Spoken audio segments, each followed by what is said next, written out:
ओम नमः शिवाय। मैं ज्योतिषाचार्य रुद्र प्रसन्न महापात्र भुवनेश्वर उड़ीसा से बोल रहा हूँ। आज मैं आपको जातक के बारे में एक ही चीज़ बताने वाला हूँ जो कि हर ज्योतिष को ध्यान देना चाहिए। वो है जातक में जो दृढ़ कर्म और अदृढ़ कर्म का फल होता है, उसको हम कैसे देखेंगे। हर कोई बोलता है तकदीर में जो लिखा हुआ है वो होगा ही होगा, होना भी चाहिए।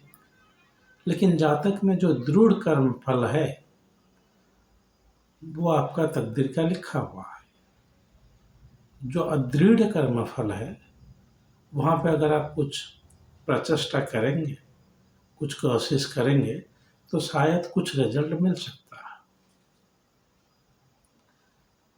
कोई भी ग्रह अपने आप कुछ फल नहीं देता, वो आपका प्रारब्ध को दर्शाता है। नीच का मंगल ये दर्शाता है कि आप पिछले जन्म में आपके भाइयों के साथ कुछ अत्याचार किए हैं, प्रॉपर्टी रिलेटेड कुछ प्रॉब्लम किए हैं, फिजिकल एक्सरसाइज वगैरह कुछ नहीं किए हैं। आपका कर्म को ही दर्शाता है। अगर कोई भी ग्रह जातक में नीच का है तो वो आपका दृढ़ कर्म को दर्शाता है। कोई भी ग्रह अगर उच्च का भी है वो भी आपका दृढ़ कर्म का दर्शाता है। जो दृढ़ कर्म का फल है वो आपको मिलेगा ही मिलेगा। वो अच्छा हो सकता है या बुरा भी हो सकता है। अगर ग्रह उच्च का है तो आपका दृढ़ कर्म का फल अच्छा है। आप कोशिश करें या ना करें आपको फल मिल ही जाएगा।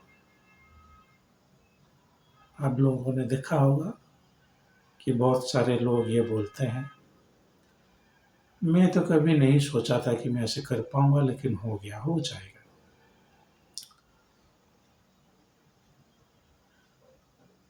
ठीक उस तरह अगर ग्रह नीच का है तो आप जितने भी कोशिश कर लें, वो ग्रह जिस कर्म को दर्शाता है उसका फल आपको नहीं मिलेगा।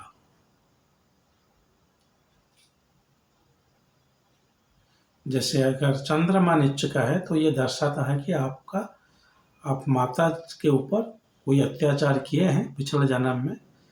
तो इस जन्म में चाहे आप जो कुछ भी कर लें, नीच का चंद्रमा जहाँ पे बैठा हुआ है,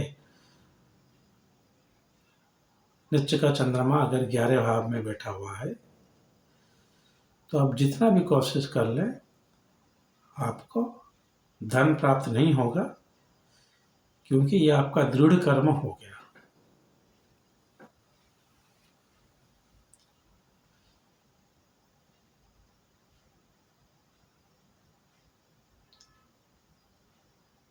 सुदृढ़ कर्म जो है उसका फल जो है वो नीच या उच्च के ग्रह में दिखाई देता है। जो ग्रह स्वराशि का है या वक्री है, वो ग्रह आपको बता रहा है कि वो अदृढ़ कर्म है आपका।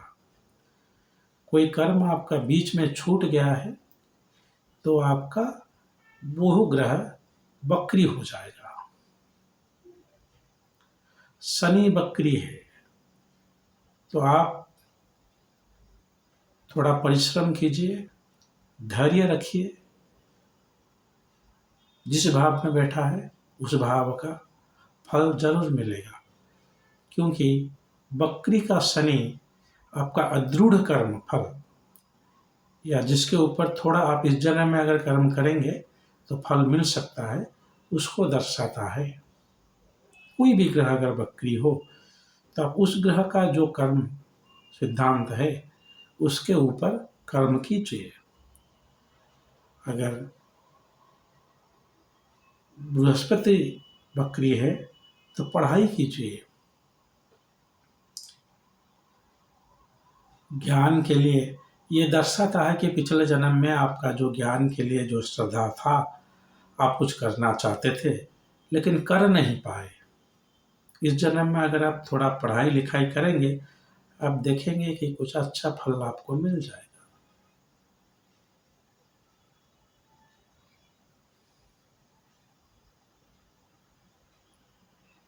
ये होता है दृढ़ कर्मफल और अदृढ़ कर्मफल, जो कि हर जातक में एक ज्योतिष को देखना चाहिए। अगर वो नहीं देख सकते हैं, आप नीच का ग्रह जो है वो दृढ़ कर्मफल है, उसको कुछ किया नहीं जा सकता। सिर्फ अदृढ़ कर्मफल के ऊपर ही आप कुछ कर सकते हैं। सो हमेशा जातक में आप देखिएगा, कोई ग्रह जैसे चंद्रमा या सूर्य कभी वक्री हो ही नहीं सकते। तो अगर वो मित्र के राशि में है या स्वराशि में है, तो उस हिसाब से उनको आप अदृढ़ कर्म का संदेशदाता मानकर चल सकते हैं और उनका कर्म कर सकते हैं। सो जातक में नीच ग्रह या उच्च का ग्रह आपका दृढ़ कर्म फल को दर्शाता है, जबकि वक्री का ग्रह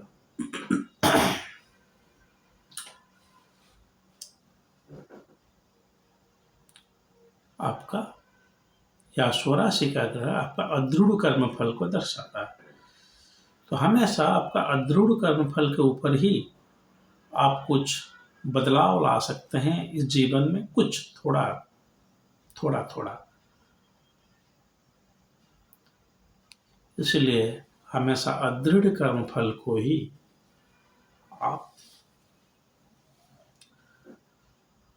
ज़्यादा ध्यान दीजिए। सो ये सही है, तकदीर में वो लिखा हुआ है वो होगा ही होगा। लेकिन आप ये भी सुने होंगे, कुछ लोग बोलते हैं कि मैं जो कर रहा हूँ उसका फल मुझे मिल गया। वो इसलिए कि उनका जो वो कर रहे हैं वो आपका अदृढ़ कर्म के ऊपर वो उसको दर्शाता होगा, इसीलिए उनको वो फल मिल गया। शुक्र अगर वक्री है, अगर वो कोई नेम या फेम जैसे काम में बिजी हैं, तो देरी से सही लेकिन शुक्र अपना फल दे देगा, क्योंकि वह वक्री है। वो दर्शाता है ये आपका दृढ़ कर्म है, कुछ ऐसा कर्म जो पिछले जन्म में आपको छूट गया है, तो उसका फल तो आपको मिलेगा ही मिलेगा। इस जन्म में आप थोड़ा और कोशिश कर लीजिए, वो कर्म आपका पूर्ण हो जाएगा, उसका पूर्ण फल आपको मिल जाएगा। सो हमेशा वक्री ग्रहों को अच्छी तरह से देखिए, वो जिस भाव में बैठे हैं उस ग्रह का जो कारकत्व है, जो वो अपना कर्म में आप आड़ कीजिए और आपका जरूर अच्छा होगा।